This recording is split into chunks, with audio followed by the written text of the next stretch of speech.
Hello दोस्तों, आप सभी का स्टडी विद कॉन्सेप्ट चैनल पर बहुत बहुत स्वागत है। दोस्तों, जैसा कि हम अपनी इस महा सीरीज़ के अंतर्गत हमारा पूरा फोकस था कि हम आपकी एक होलिस्टिक तैयारी करवाएंगे और इसके लिए आपको लिए हमने अभी पॉलिटी के साथ साथ हमने इकोनॉमी और हिस्ट्री की चीज़ें हैं आपके साथ स्टार्ट किए। और हिस्ट्री में दोस्तों अभी हम मेंस के पॉइंट ऑफ व्यू से मतलब मॉडर्न हिस्ट्री को पढ़ रहे हैं। दोस्तों, मॉडर्न हिस्ट्री की अगर बात करें तो प्री के लिए बहुत ज़्यादा इंपॉर्टेंट है ये। इसके अलावा मेंस के लिए भी आपके लिए इंपॉर्टेंट है और यदि किसी का ऑप्शनल है तो वहाँ भी बहुत ज़्यादा इंपॉर्टेंट हो जाती है। प्री में कम से कम 5 से 10 सवाल आपको डायरेक्ट केवल मॉडर्न हिस्ट्री से मिल जाते हैं। इसके अलावा मेंस की अगर आप बात करें तो 50 नंबर से ज़्यादा के क्वेश्चन है वो आपके डायरेक्ट कहाँ से आते हैं, मॉडर्न हिस्ट्री से आती है। दैट्स व्हाई कि मॉडर्न हिस्ट्री आप लोगों के लिए बहुत ही ज़्यादा महत्वपूर्ण है। लेकिन दोस्तों, अभी तक हमने बहुत सारी बुकें पढ़ते जाते हैं, याद करते जाते हैं, लेकिन हम बेहतर तरीके से उसको समझ नहीं पाते। और बेहतर तरीके से समझने के लिए सबसे महत्वपूर्ण है कि यदि आपके बेहतर तरीके से उसके सिलेबस को समझा है तो फिर वो आपकी तैयारी अच्छी करवा देगा। तो दोस्तों, हमने पिछले कुछ वीडियो में आपको किस तरीके से मॉडर्न इतिहास या मॉडर्न हिस्ट्री के जो सिलेबस है उसको बाइफरकेट किया है और उसी चीज़ में हम धीरे धीरे आगे बढ़ रहे हैं। तो हाल फिलहाल में आज जो हमारा महत्वपूर्ण टॉपिक होगा, जो हमारे लिए बहुत महत्वपूर्ण भूमिका निभाएगा, वो है बंगाल। दोस्तों, बंगाल की बात करें तो ये आधुनिक युग के अंतर्गत बंगाल सबसे महत्वपूर्ण क्षेत्र था आधुनिक युग में और ब्रिटिश सत्ता का केंद्र भी था, क्योंकि सबसे पहले बंगाल में ही उन्होंने अपनी कंपनियां मतलब बंगाल में ही उन्होंने मुख्य रूप से अपना आधिपत्य स्थापित किया। कंपनियां तो उन्होंने पश्चिमी भारत में भी स्थापित की थी, मुंबई में, मद्रास में था। लेकिन बंगाल की जो जोग्राफिकल लोकेशन है, बंगाल की वहाँ जनसंख्या है, बंगाल की जो संसाधन है, वो ब्रिटिश कंपनी के व्यापारिक हितों के अनुकूल थे, इसलिए बंगाल इनके लिए एक महत्वपूर्ण सेंटर है। लेकिन दोस्तों, बंगाल की अगर बात करें हम कि बंगाल अगर हम देखें तो बेसिक सी चीज़ें हम पहले बंगाल के बारे में देख चुके थे कि किस तरह से बंगाल एक समय मुग़ल साम्राज्य के अधीन था, ये मुग़ल साम्राज्य का ही भाग था बंगाल। लेकिन मुर्शीद अली खान के द्वारा इसको क्या किया गया, क्या किया गया, स्वतंत्र करवा दिया गया और एक स्वतंत्र बंगाल साम्राज्य की राज्य की उन्होंने स्थापना की। बंगाल की अगर एक चीज़ और देखें आप, बंगाल आपने देखा हुआ आर्थिक दृष्टि से महत्वपूर्ण क्षेत्र था, क्योंकि यहाँ पर एक तो कृषि के लिए उपजाऊ भूमि थी, गंगा ब्रह्मपुत्र का क्षेत्र था, इसलिए कृषि बहुत अच्छी होती थी। इसके अलावा दोस्तों उद्योगों के लिए महत्वपूर्ण था, क्योंकि यहाँ जूट उद्योग होते थे, जूट उत्पादन होता था, तो जूट उत्पादन, वस्त्र उत्पादन के लिए या फिर इंडस्ट्री बहुत महत्वपूर्ण उसमें थी। तो इसलिए बंगाल काफ़ी अहम रोल में था भारत के अंतर्गत। इसके अलावा बंगाल की अगर दोस्तों एक चीज़ और देखी है तो बंगाल की जो लोकेशन, जियो लोकेशन है, यानी कि बंगाल की जो लोकेशन है कि तटवर्ती क्षेत्र में आता है, इसलिए ट्रेड के लिए कि कंपनी अपना माल कहाँ बेचेगी, यूरोप के मार्केट में, और यूरोप के मार्केट में पहुँचने के लिए उसके पास तो रोड तो है नहीं, किससे जाएगी, वो मुख्य रूप से समुद्री मार्ग के माध्यम से जाएगी। तो समुद्री मार्ग की दृष्टि से बंगाल एक बहुत महत्वपूर्ण था। इसके अलावा दोस्तों बंगाल में जनसंख्या बहुत ज़्यादा थी। अब जनसंख्या दो चीज़ों के लिए काम आती है, एक जनसंख्या होती है सस्ते श्रम के लिए, कि जनसंख्या ज़्यादा रहेगी तो श्रम भी सस्ता रहेगा, इससे कंपनियों को बहुत ज़्यादा फायदा होता है। दूसरा, अगर जनसंख्या रहेगी तो मांग भी रहेगी। किसी भी व्यापारी के लिए दो चीज़ महत्वपूर्ण होती है कि एक तो उसको कॉस्ट कम लगे और कम के लिए उसको क्या हो, सस्ता श्रम हो, और दूसरी बात उसकी वस्तु की अच्छी कीमत हो, उसके लिए क्या हो, डिमांड हो। तो बंगाल जो ब्रिटिश कंपनी के हितों के अनुरूप था आर्थिक दृष्टि से, व्यापारिक दृष्टि से। इसके अलावा राजनीतिक रूप से अगर बात करें तो बंगाल सबसे महत्वपूर्ण इसलिए था क्योंकि बंगाल शक्ति का केंद्र था, और यदि इनका बंगाल पर अधिकार हो गया, इसके बाद इनका भारत पर अधिकार करने में कोई दिक्कत नहीं आएगी। तो इन कारणों से ब्रिटिश का फोकस बंगाल पर चला गया। तो आखिरकार अब हम देखेंगे कि बंगाल के अंतर्गत जो सबसे महत्वपूर्ण घटनाएं हुई थी उनमें से एक घटना थी प्लासी का युद्ध। ये 1757 में ये युद्ध हुआ था, लगभग 23 जनवरी को ये युद्ध हुआ, प्लासी के मैदान में हुआ। तो सबसे पहले हमें समझना है कि इसकी घटनाएं तो बहुत ही, लेकिन सबसे पहले हमें एक चीज़ समझनी है कि आखिरकार प्लासी के युद्ध की सबसे महत्वपूर्ण जो कारण थे, जो हमें एक वास्तविकता में उन कारणों को समझना है, वो कारण कौन से। तो दोस्तों सबसे महत्वपूर्ण पहला है कि महत्वाकांक्षी साम्राज्यवादी होना। जो साम्राज्यवादी था, अब साम्राज्यवादी कौन थी, ब्रिटिश कंपनी, और ब्रिटिश कंपनी साम्राज्यवादी के अंतर्गत तो ज़्यादा से ज़्यादा क्षेत्रों को अपने प्रभाव में लेना चाहते थे, क्योंकि कंपनी थी और कंपनी को करना था क्या, व्यापार दोस्तों। और व्यापार के लिए चाहिए थी इनकम, क्योंकि वस्तुओं को खरीदना था, और वस्तुओं को जब खरीदना है उनके लिए इनकम चाहिए, तो उनके लिए चाहिए क्षेत्र। और इसलिए कंपनी अपना क्षेत्र बढ़ाने के लिए किस नीति का अनुसरण कर रही थी? साम्राज्यवादी नीति का। और दोस्तों जब कंपनी है जो बाहर से आई है वो अपनी क्षेत्र को बढ़ा रही है, और इधर जो बंगाल का जो राजा है, नवाब है, वो फिर अपने क्षेत्र का अतिक्रमण नहीं होने देगा, और ऐसी स्थिति में इन दोनों में युद्ध की स्थिति बनेगी। तो दोनों के अपने हितों और साम्राज्यवादी महत्वाकांक्षा की वजह से ब्रिटिश कंपनी की और नवाब दोनों की साम्राज्यवादी महत्वाकांक्षा की वजह से क्या हुआ, इनमें ये युद्ध का एक कारण रहा। तो कभी भी कोई युद्ध होते हैं, उस युद्ध का सबसे महत्वपूर्ण एक कारण होता है उसमें दोनों देशों की महत्वाकांक्षा है। महत्वाकांक्षा तो दोनों देशों के हित है। तो ठीक इसी प्रकार से ब्रिटिश कंपनी और नवाब के अपने हित थे। दूसरा दोस्तों, संप्रभुता का उल्लंघन। दोस्तों आज की स्थिति हो चाहे हम इतिहास में देखेंगे, युद्ध का मेन कारण होता है किसी राष्ट्र की, किसी राज्य की संप्रभुता का उल्लंघन। और इसलिए संप्रभुता को या सॉवरेनिटी को किसी राज्य का सबसे सेंसिटिव नेशनल इंटरेस्ट कहा जाता है। इसको सबसे सेंसिटिव नेशनल इंटरेस्ट कहा जाता है, यानी कि महत्वपूर्ण राष्ट्रीय हित होता है, और कोई भी देश अपनी संप्रभुता से समझौता नहीं कर सकता। ठीक उसी प्रकार से जब नवाब की बिना अनुमति के नवाब के ही क्षेत्र में एक फोर्ट विलियम दुर्ग बना दिया। भाई दुर्ग बनाना क्या है, एक अलग राज्य की तरह। दुर्ग बनाने का मतलब है एक अलग सुरक्षा तंत्र की तरह। तो जब ये दुर्ग बनाएगा तो अलग राज्य की तरह था, एक अलग सुरक्षा तंत्र की तरह था। और कोई क्षेत्र जैसे भारत के अंतर्गत अगर कोई दूसरा राज्य बना दे, कोई दूसरा राज्य अपने आप को स्वतंत्र घोषित कर ले, तो भारत के संप्रभुता के वो उल्लंघन है। तो ठीक उसी प्रकार से जब नवाब की बिना इजाज़त के नवाब के क्षेत्रों में इन्होंने फोर्ट विलियम दुर्ग का बनाया, तो नवाब की संप्रभुता पे क्वेश्चन मार्क लग गया, और इस संप्रभुता को बचाने के लिए नवाब को कंपनियों को समाप्त करना जरूरी था, इसलिए युद्ध हुआ। इसके अलावा दोस्तों युद्ध का एक कारण था आंतरिक मामलों में हस्तक्षेप।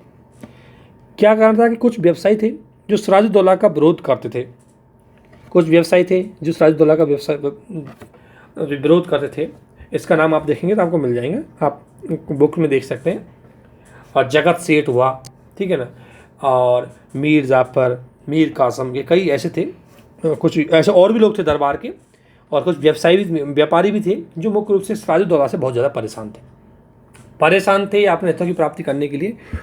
उन्होंने क्या है कि सिराजुद्दौला के साथ कुछ व्यवहार किया, और कुछ विरोध व्यवहार करने के बाद जब सिराजुद्दौला इनको दंड देना चाह रहा था, तो उसी टाइम ये कहाँ चले गए, सुरक्षा के लिए कंपनी के पास, और कंपनी ने इनको सुरक्षा दी।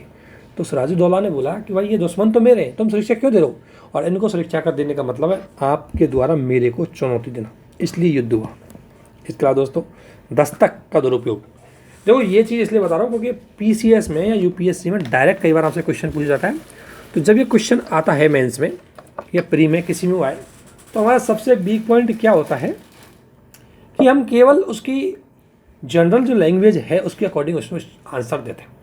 इस क्वेश्चन को हर कोई व्यक्ति जानता होगा कि फ्लासी के युद्ध के पीछे मेन कारण क्या है, लेकिन जब आप इसको की टर्म में आप जब इसको बहुत अच्छे शब्दों के साथ, जैसे संप्रभुता का उल्लंघन, इंटरनल सिक्योरिटी की दिक्कत आ गई, साम्राज्यवादी जो महत्वाकांक्षा है, ऐसे शब्दों को जो यूज करेंगे तो आपके क्वेश्चन थोड़ा सा क्या है कि एक एक्सीलेंट टाइप में चला जाता है।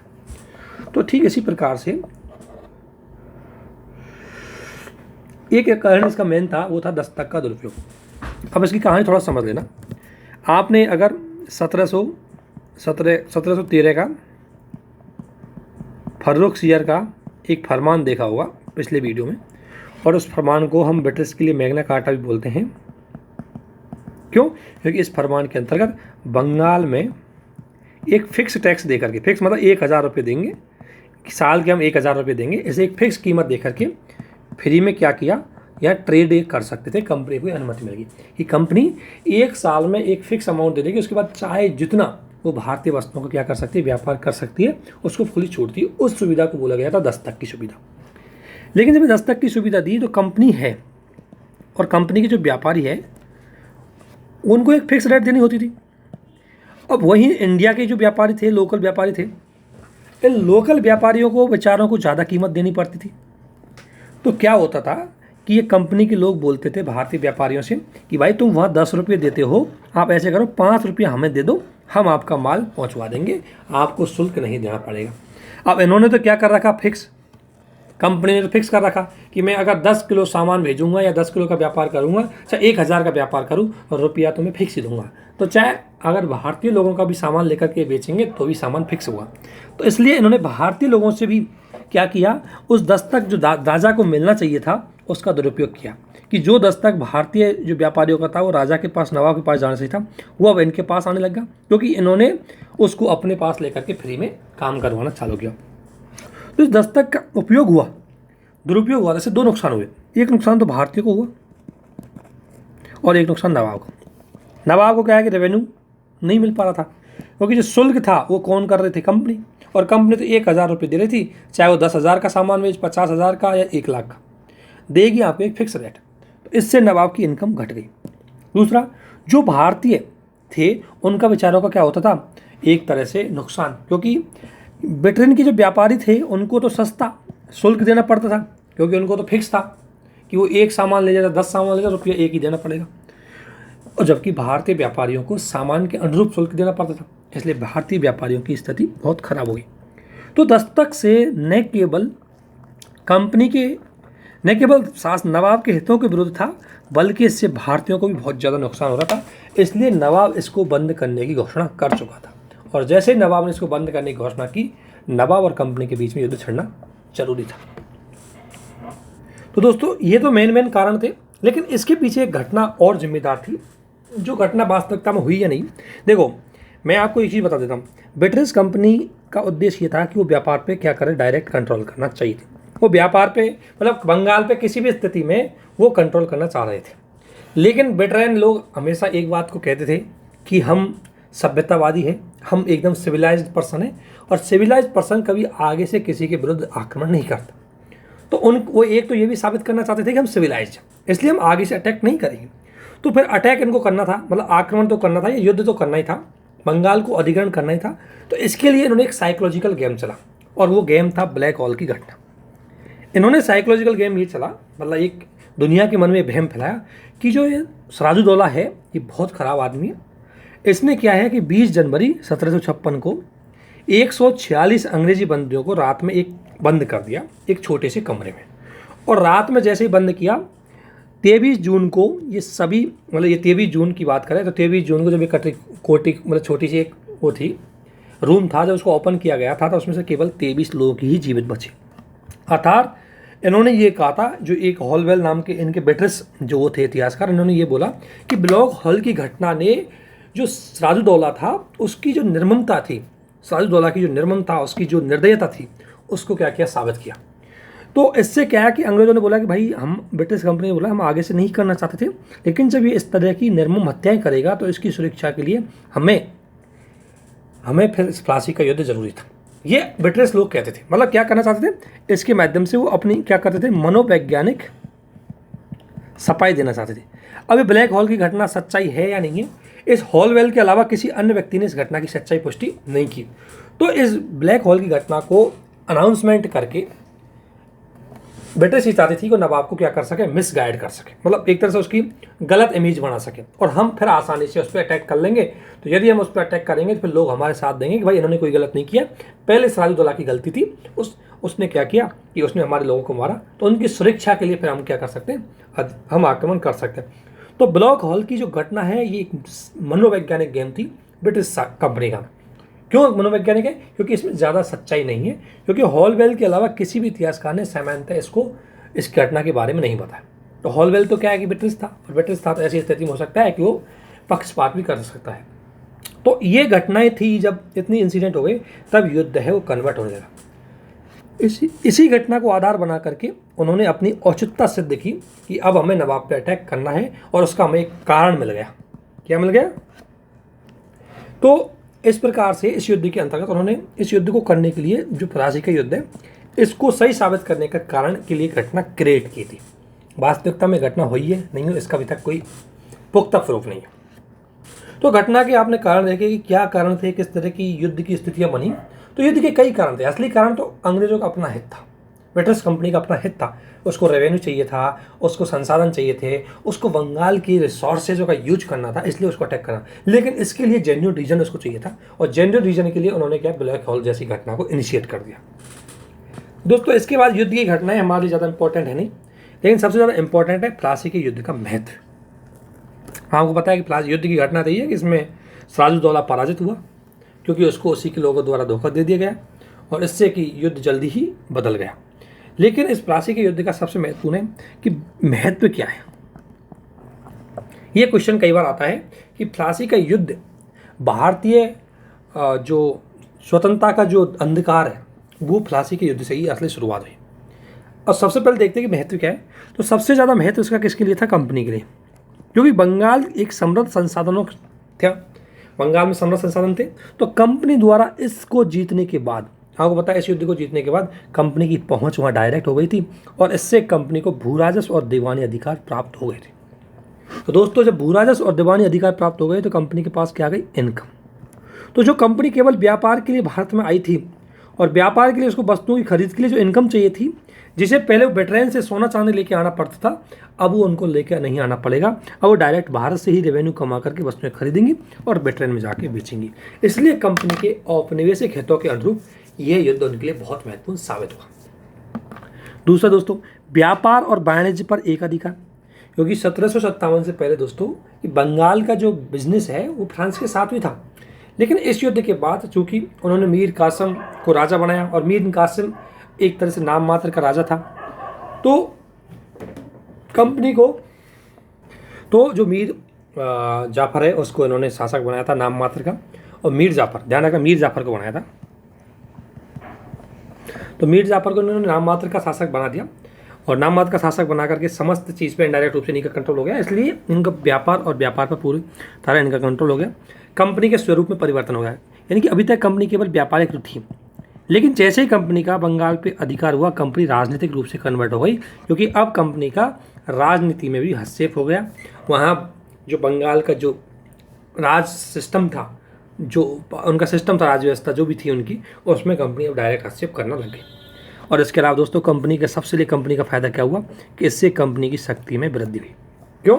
क्योंकि कंपनी को एक तो यहाँ से आर्थिक संसाधन मिले और दूसरा जब आर्थिक संसाधन मिले तो सैन्य संसाधन मिले, क्योंकि यहाँ पर जनसंख्या भी ज़्यादा थी और इन संसाधनों की कोई कमी नहीं थी। और जब बंगाल की जनसंख्या मतलब बंगाल की सेना का जो अधिकार उनके पास हो गया तो उनकी सैन्य शक्ति बहुत ज़्यादा बढ़ गई और इस सैन्य शक्ति का प्रयोग उन्होंने दक्षिण भारत में किया।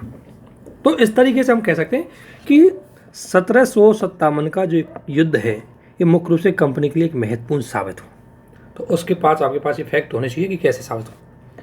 अब एक बात और सुना होगा आपने कि ये बहुत महत्वपूर्ण इंसिडेंट है कि बंगाल में क्रांति, ब्रिटिश जो लोग हैं, ब्रिटिश इतिहासकार है, वो 1760 की एक इंसिडेंट होती है जिसे बंगाल की क्रांति बोलते हैं। ठीक है ना, बंगाल की क्रांति बोलते हैं। बंगाल की क्रांति क्या है कि जो 1757 के युद्ध के बाद उन्होंने जो मीर जाफर को शासक बनाया था उसको हटा करके उन्होंने 1760 में मीर कासिम को क्या बना दिया? बंगाल का नवाब बना दिया। और बोला गया कि ये कंपनी इस घटना को बंगाल की क्रांति के रूप में निरूपित करती है। इसे बंगाल की घटना बताती है। इसे क्या करती है? बंगाल की घटना के रूप में बताती है कि हमने बंगाल में एक क्रांति की है। क्रांति ऐसे कही है, ब्रिटिश इतिहासकार कहते हैं कि मीर जाफर जैसे अयोग्य शासक को हटा करके हमने मीर कासिम जैसे शासक को बनाया। अगर हमने सत्ता को परिवर्तन किया, इसलिए बंगाल की जब परिवर्तन हुआ इससे ब्रिटिश इतिहासकार क्रांति मानते। लेकिन दोस्तों क्रांति नहीं थी, क्योंकि क्रांति में हमेशा परिवर्तन आम जनता करती है, जनता की भागीदारी होती है, जबकि ये परिवर्तन हुआ था इसमें जनता की कोई भागीदारी नहीं थी। कुल मिला के असलियत ये थी कि जब मीर कासिम इनके अकॉर्डिंग काम नहीं कर रहा तो इन्होंने हटा दिया इसको, फिर मीर जाफर जो इनके अकॉर्डिंग काम नहीं कर रहा तो इसको हटा दिया, इसके बाद मीर कासिम को लेके आए। तो कुल मिलाकर के कि जो परिवर्तन हुआ इन्होंने अपने हितों के अनुरूप किया कि जब इनकी बात मीर जाफर ने मानना मना कर दिया तो मीर कासिम को इन्होंने अपना कठपुतली शासक बनाया। इस घटना को ये क्या बोलते हैं? हमेशा क्रांति बोलते हैं बंगाल की, लेकिन वास्तविकता में क्रांति नहीं थी। उसका रीजन क्या था कि इसमें जनता की भागीदारी नहीं थी। ठीक है, ये चीज़ ध्यान रखना। इसके बाद इंसिडेंट हुआ कि आपको पता है इंसिडेंट क्या हुआ कि जब मीर कासिम इन्होंने शासक बनाया तो मीर कासिम को शासक तो बना दिया, नवाब तो बना दिया, लेकिन अभी वास्तविक शक्ति किनके पास थी? कंपनी के पास थी। तो नवाब बनने के बाद मीर कासिम के पास ज़्यादा शक्ति थी नहीं। तो जब कोई आदमी कितने दिन तक किसी के दबाव में रह सकता है, धीरे धीरे मीर कासिम था, इन्होंने अपनी शक्ति को बढ़ाना चालू किया। इन्होंने अपनी राजधानी को चेंज किया। राजधानी मुर्शिदाबाद से बिहार के मुंगेर में करी, ताकि मुर्शिदाबाद चूँकि कलकत्ता के पास था और वहाँ कंपनी ज़्यादा थी, कंपनी का कंट्रोल कलकत्ता में ज़्यादा था, इसलिए उसके कंट्रोल से बाहर जाने के लिए इन्होंने मुर्शिदाबाद को बजाय बिहार के मुंगेर में अपनी राजधानी बनाई। इससे क्या हुआ कि इस राजधानी में इन्होंने फिर ब्रिटिश के विरुद्ध कई नीतियाँ अपनाई। इन्होंने सैन्य जो क्षमता है उसको बढ़ाना चालू किया, हथियारों को बढ़ाना चालू किया, अपनी कर प्रणाली को दमदार किया और धीरे धीरे अंदर ही अंदर से ये कहीं ना कहीं अपने आप को शक्तिशाली बना करके कंपनी के विरोध में क्या करना चाहता था, आक्रमण करना चाहता था, अटैक करना चाहता था। और इस बात की भनक कंपनी को लग चुकी थी, इसलिए कंपनी अब इसको हटाने के प्लान में हो रही थी। तो इस कारण से जो 1757 के युद्ध की कुछ घटनाएं जो आगे बढ़ी, वो 1764 के युद्ध में बक्सर के युद्ध का कारण बने। तो बक्सर के युद्ध की वास्तविकता को कारण को देखें हम, तो सबसे पहले एक कारण है कि नवाब का स्वतंत्र शासक की भांति व्यवहार करना, यानी कि जो नवाब इन्होंने कठपुतली बनाया था मीर जाफर की जगह, कि जब मीर जाफर इनकी बात नहीं मान रहा था तो इन्होंने मीर कासिम को नवाब बनाया, और जब मीर कासिम को नवाब बनाया तो इन्होंने बोला कि हमारी कठपुतली रहेगा। लेकिन जैसे ही मीर कासिम ने स्वतंत्र शासक के रूप में व्यवहार करना चालू किया, जैसे क्या क्या स्वतंत्र शासक के रूप में काम किया, उसने राजधानी मुर्शिदाबाद से बिहार के मुंगेर में स्थापित कर ली। अब दोस्तों, राजधानी स्थापित जब हम बदलते हैं तो इसका बहुत बड़ा कारण होता है कि पूरी राजनीतिक व्यवस्था है उसकी, पूरा जो उसका प्रशासन है वो शिफ्ट हो जाता है। अब चूँकि पहले इनकी राजधानी क्या थी, मुर्शिदाबाद, और मुर्शिदाबाद थी कोलकाता के पास, और कोलकाता में थी कंपनी। तो अगर ये मुर्शिदाबाद में रहते थे तो मुर्शिदाबाद में कोई ब्रिटिश के विरुद्ध या कंपनी के विरुद्ध कोई घटना या कोई ये चीज़ षड्यंत्र रच नहीं पाते थे, क्योंकि कंपनी की डायरेक्ट नज़र रहती थी। तो कंपनी की नज़र से दूर आने के लिए इन्होंने राजधानी स्थापित कर ली मुंगेर। तो जो नवाब ने अपनी इच्छा से बिना कंपनी की सहायता से अपनी राजधानी को मुंगेर स्थापित किया। तो एक तो इसका स्वतंत्र व्यवहार यह था। दूसरा, इसने मुर्शिदाबाद में गन फैक्ट्री का कारखाना, यानी कि हथियारों की फैक्ट्री लगाई, और हथियारों की फैक्ट्री लगाने का मतलब डायरेक्ट था कि ये ब्रिटिश कंपनी को क्या देगा, चुनौती देगा। इसके अलावा मुगल शासक शाह आलम द्वितीय थे उस समय। मुगल शासक, हालांकि मुगल शासन का पतन हो रहा था, लेकिन मुगल शासक अभी भी काफ़ी शक्तिशाली थे, तो उससे भी इसने भारत सहायता मांगी। मुगल शासक द्वितीय से भी शासन करने में सहायता मांगी, और इस बात का अंग्रेजों को भय हो गया कि कहीं जो भारत की जो शासक है इन्होंने क्या गुटबंदी बढ़ती जा रही है, ये गुटों में कन्वर्ट ज़्यादा हो रहे हैं। तो ये जो 3 कार्य इन्होंने किए, अब इसने किए तो थे, लेकिन पता लग गए ब्रिटिश कंपनी को, और जैसे ही कंपनी को पता लगा, उनको लगा कि ये व्यक्ति, ये शासक हमारे हाथ से निकलता जा रहा है, हमारे कंट्रोल से निकलता जा रहा है, और इसीलिए उन्होंने इसको पूर्ण कंट्रोल में लेने के लिए युद्ध का सहारा लिया। इसके अलावा दोस्तों, जो दस्तक का दुरुपयोग हो रहा था, जैसा कि मैंने आपको पहले बताया था कि इसका दुरुपयोग कौन करते थे, ब्रिटिश व्यापारी करते थे। क्यों? क्योंकि केवल व्यापारियों, ब्रिटिश व्यापारियों के लिए ही विशेष अधिकार थे इसके अंतर्गत, भारतीय व्यापारियों को विशेष अधिकार नहीं थे। तो इसने क्या किया, नवाब ने बोला कि दस्तक सबके लिए लागू होगा, वो ब्रिटिश के लिए नहीं बल्कि जो भारतीय व्यापारी है उनके लिए भी लागू होगा। तो जो भारत के व्यापारी ब्रिटिश के थ्रू व्यापार करते थे, ब्रिटिश व्यापारियों के थ्रू, वो क्या हो गया, अब समाप्त हो गया, क्योंकि अब खुद ही फ्री में करेंगे, उनको कोई शुल्क नहीं देना पड़ेगा। तो इससे भी कंपनी काफ़ी खफा थी, क्योंकि कंपनी में काम करने वाले जितने भी लोग थे उनका अपना व्यापार था, तो वो खफा होंगे। इसके अलावा नवाब भी कंपनी से बहुत ज़्यादा खफा था, क्योंकि कंपनी हर मामले में नवाब से पैसे मांगती थी कि भाई हमने युद्ध किया था, उसका खर्चा आप भरो, हमारी सेना आगे बढ़ानी है, उसका खर्चा आप भरो। तो नवाब का सारा जो धन था, राजकोष था, वो कंपनी के लिए जा रहा था, कंपनी के शान शौकत पे खर्च हो रहा था। तो इसी स्थिति में नवाब अपने आप को स्वतंत्र करना चाहता था, और स्वतंत्रता को साबित करने के लिए उसको युद्ध जरूरी था। इसके अलावा नवाब का अपमान, कई बार इन शासकों के द्वारा नवाब का अपमान किया था। नवाब अंदर ही अंदर अपने अपमान को तो पी गया, लेकिन मन में एक कुंठा जरूर बैठ गई, क्योंकि वो सबक तो सिखाना है। और इसलिए कंपनी के जो कर्मचारी थे, इन्होंने भी बहुत ज़्यादा गलत व्यवहार किया भारतीय जनता के साथ, भारतीय लोगों के साथ, है ना।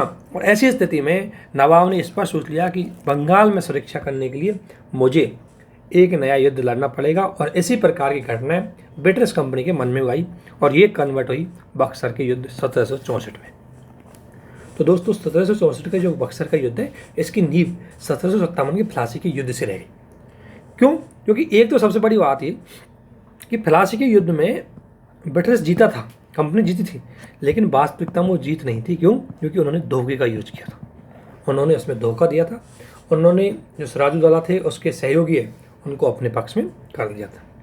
तो इसलिए ब्रिटिश कंपनी भी अपने इस दाग से मुक्त होना चाहती थी, इसलिए वो भी किसी युद्ध की तरह युद्ध की आस कर रही थी कि जैसे युद्ध होगा मैं नवाब को पराजित करके दुनिया के समक्ष हम प्रस्तुत कर देंगे कि हमने ईमानदार से युद्ध जीता है।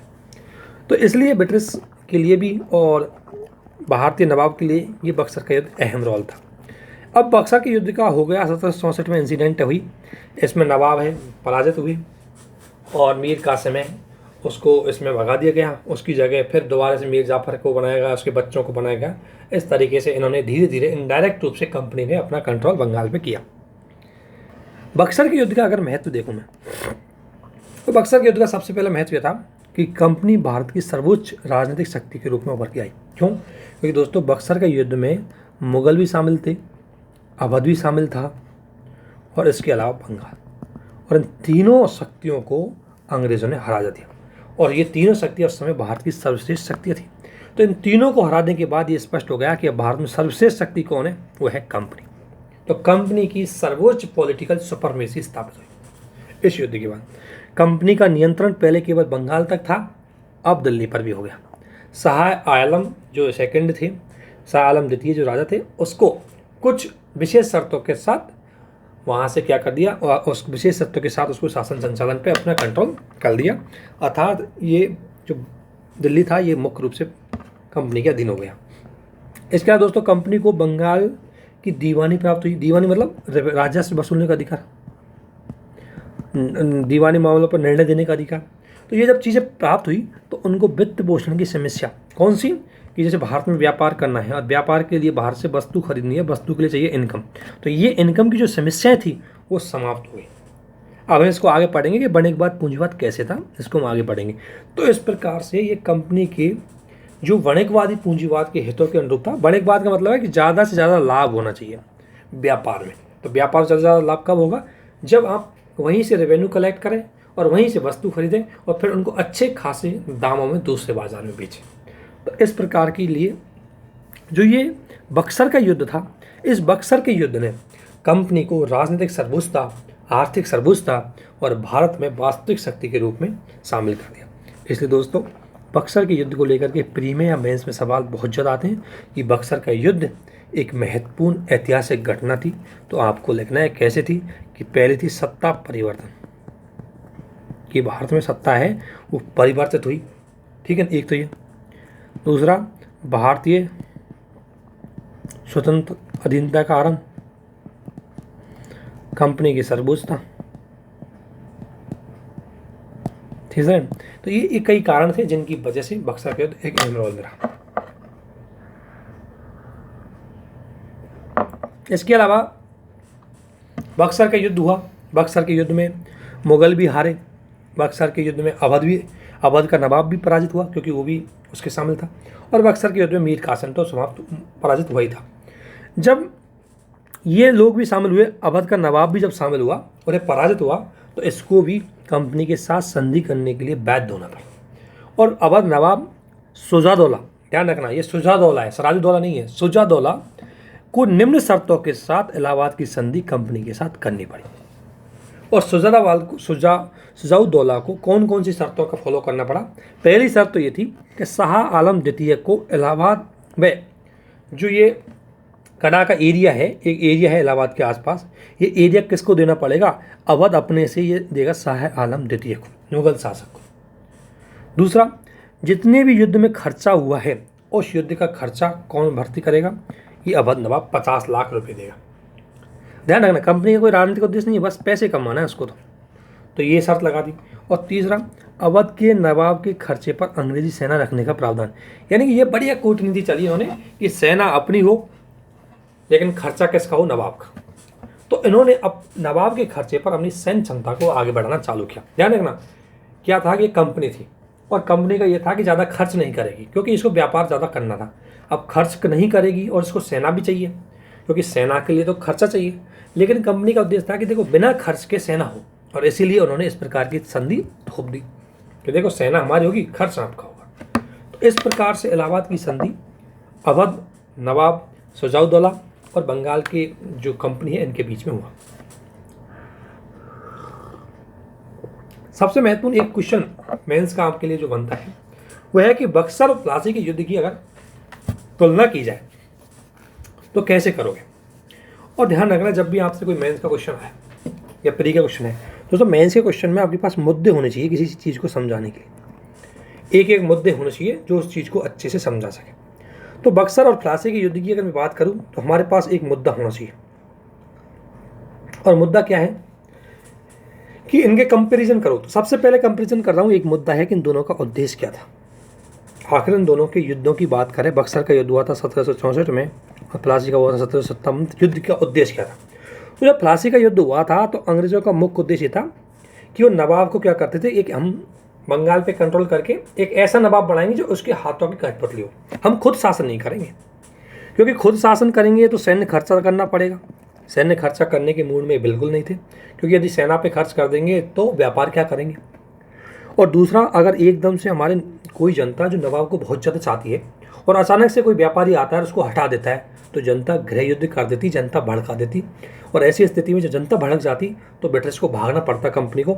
इसलिए वो बिना जनता के सामने तो नवाब को खड़ा करके रखा उन्होंने, और वास्तविक सत्ता वो खुद चला रही थी।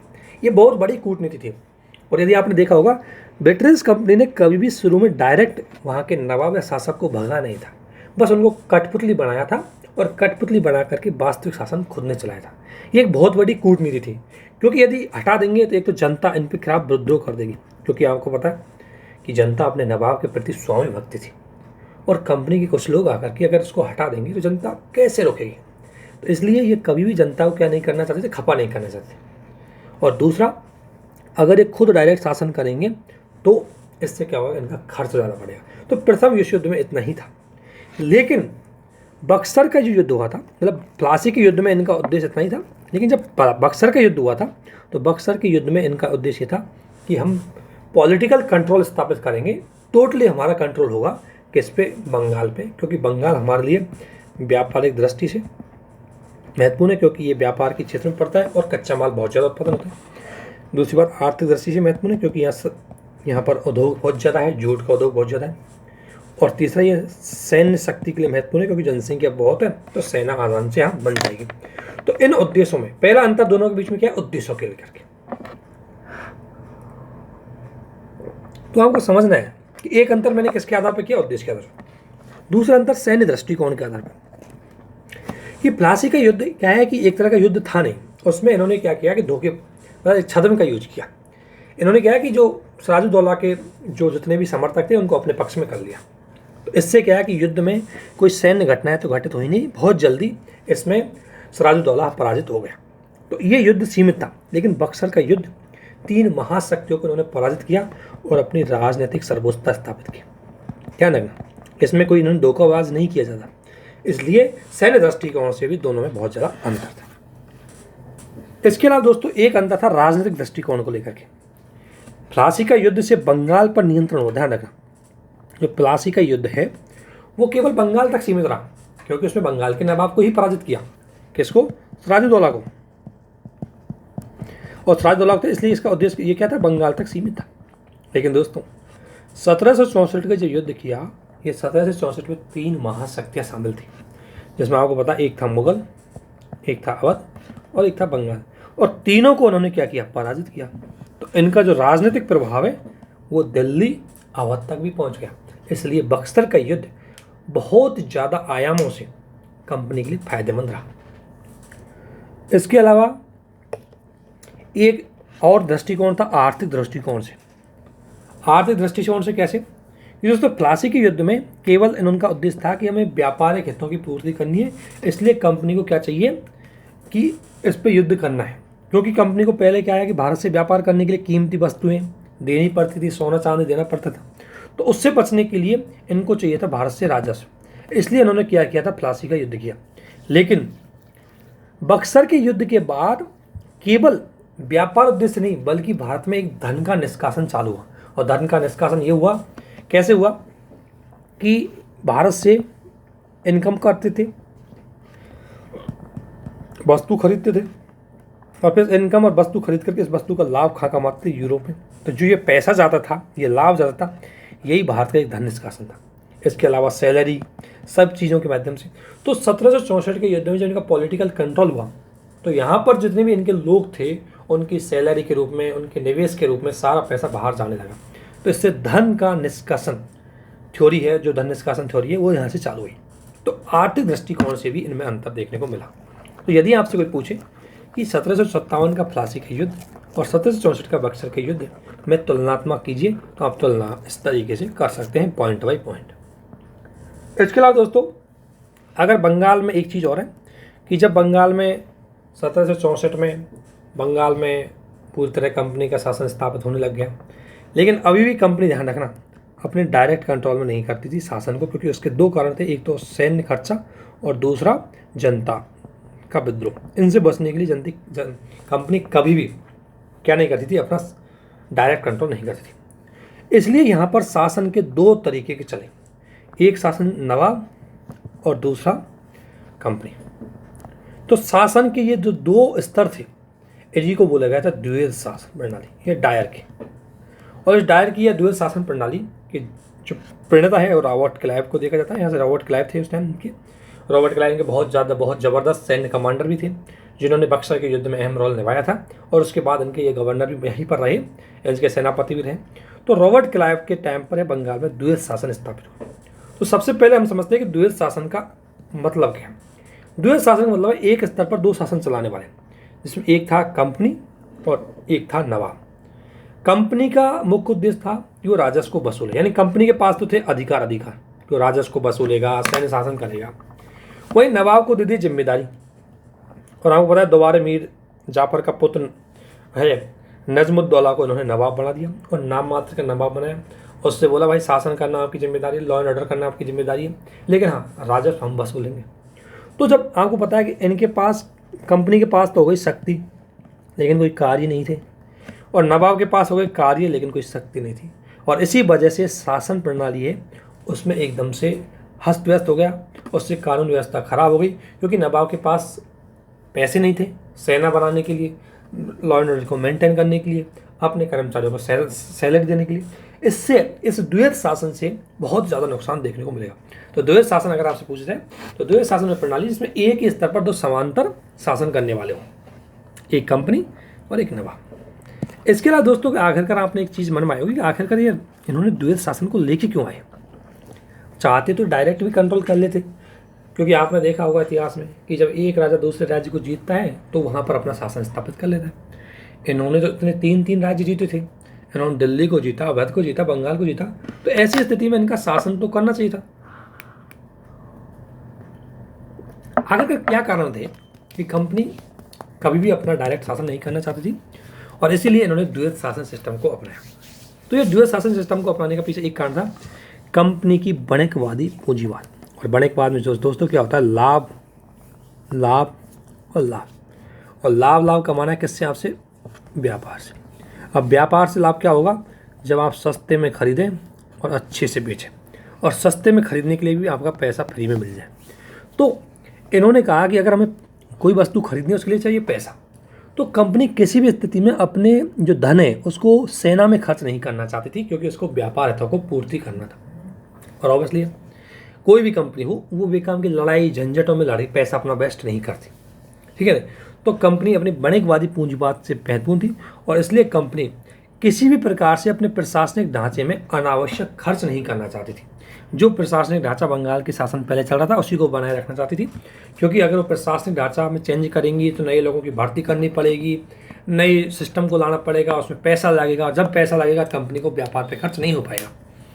इसलिए, और ये अनावश्यक खर्चे से बचना चाहते थे, क्योंकि अगर मान लें पैसा खर्च किस में होगा, लॉ एंड ऑर्डर को मेंटेन करने में, तो लॉ एंड ऑर्डर को मेंटेन करने का पैसा जिम्मेदारी इन्होंने मीर जाफर को दे दी, उसके पुत्र को। तो इसलिए द्वैध शासन लाया कि जो चीज़ खर्चा वाली है उसको तो दे दो नवाब को, और जिससे पैसा आएगा उसको ले लो हमारे पास, और ये पैसे का फिर हम फायदा उठा करके व्यापार करेंगे। तो कंपनी अपने बणकवादी दृष्टिकोण की वजह से ज़्यादा से ज़्यादा रेवेन्यू रखना चाहती थी, कम से कम खर्च करना चाहती थी, इसलिए उन्होंने द्वैध सिस्टम को अपनाया। और दूसरा एक कारण था जनता पर विश्वास, क्योंकि अगर वो डायरेक्ट खुद कंट्रोल करती तो जनता उन पर कभी विश्वास नहीं करती। और एक कंपनी ब्रिटिश संसद के ढांचे से बचना चाहती थी। क्यों? क्योंकि दोस्तों ब्रिटिश संसद क्या है? एक राजनीतिक संस्था है। कंपनी क्या है? एक आर्थिक संस्था है। तो कंपनी जब तक व्यापार तक सीमित रहेगी ब्रिटिश संसद पे कंट्रोल नहीं करेगी। लेकिन जैसे ही अगर कंपनी ने किसी क्षेत्र को अपने अधिकार में कर लिया, इट मीन्स कंपनी क्या हुई? राजनीतिक। और जैसे ही कंपनी, क्योंकि कंपनी तो एक प्राइवेट थी, कुछ लोगों की थी, जबकि ब्रिटेन तो एक बड़ी संसद थी वहाँ पर, तो अगर एक कंपनी जैसी राजनीतिक रूप से कन्वर्ट होगी, ब्रिटिश संसद इस पर कंट्रोल कर लेगी। तो इसीलिए कंपनी के जो लोग थे बड़े चालाक थे, उन्होंने बोला यार हम बाहर से देखने को हम आर्थिक रहेंगे, चाहे अंदर से हम पॉलिटिकल पावर अपने हाथ में ले लें। इसलिए इन्होंने ड्यूएट सिस्टम को लेके आए। जो ये डायरकी सिस्टम है, इसको लाने के पीछे इनके बहुत बड़े हित थे, इसलिए इस ड्यूएट सिस्टम को या द्वैत शासन को इन्होंने इम्प्लीमेंट किया। तो अगर आपसे कोई पूछा जाए कि द्वैत शासन क्यों लेके आए, तो द्वैत शासन लाने के पीछे इनके ये कारण थे। लेकिन द्वैत शासन के दोस्तों बहुत ज़्यादा बंगाल में नकारात्मक प्रभाव पड़े। और पहला था कानून की व्यवस्था का अस्त व्यस्त होना। क्यों हुई? क्योंकि देख, कानून व्यवस्था बनाने के लिए पुलिस चाहिए और पुलिस को चाहिए सैलरी। और एक कानून व्यवस्था जिम्मेदारी किसकी थी? नवाब की।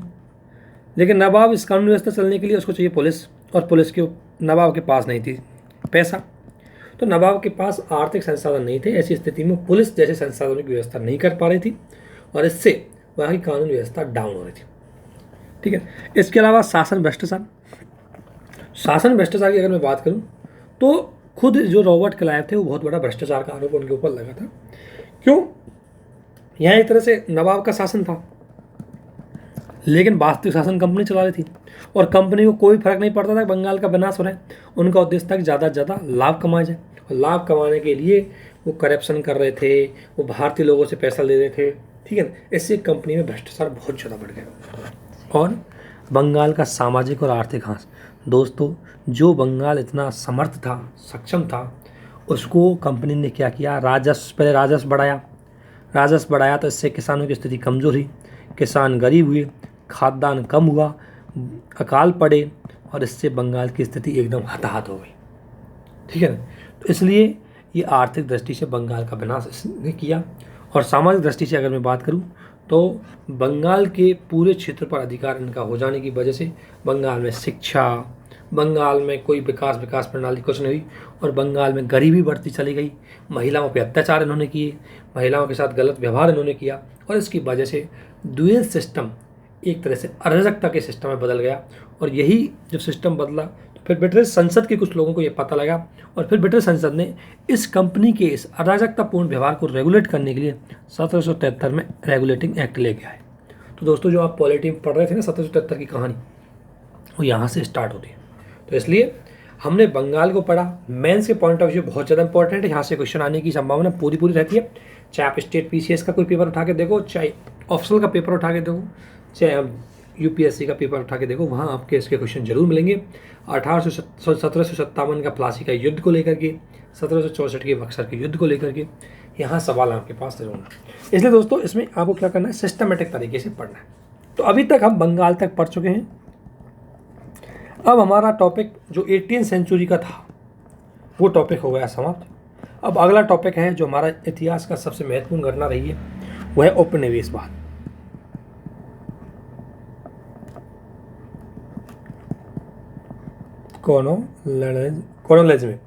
कॉलोनियलिज्म की अगर हम बात करें, उपनिवेशवाद की बात करें, तो एक बहुत बड़ा टॉपिक है, और इसी से हम भारत के 1947 तक पहुंचेंगे और एक एक चीज़ को देखेंगे। इनका कौन वायसराय आता है, इनकी नीतियाँ क्या होती है, फिर उस दौरान क्या घटनाएं घटित होती है, उस घटना के पीछे जिम्मेदार कौन होता है, वो सारी चीज़ें देखेंगे। तो अगला होगा हमारा टॉपिक उपनिवेशवाद। कॉलोनलिज्म को देखेंगे, और कॉलोनलिज्म की बहुत महत्वपूर्ण तरीके से हम परिभाषा देखेंगे, समझेंगे, इनकी नीति क्या रहेगी, उस सारी चीज़ को हम विस्तार से देखेंगे। इसमें आपका कॉन्सेप्ट भी आएगा दोस्तों, प्लस फैक्ट भी आएंगे। और यदि आपने कॉन्सेप्ट समझ लिया तो फैक्ट को याद करने में आपको कोई दिक्कत नहीं आएगी। इसी के साथ हम इस वीडियो को यहीं समाप्त करते हैं। आपसे निवेदन है कि इस वीडियो को देखें, ज़्यादा से ज़्यादा शेयर करें, चैनल को सब्सक्राइब करें और लाइक करें। और आप सभी को हमारे साथ बने रहने के लिए बहुत बहुत धन्यवाद।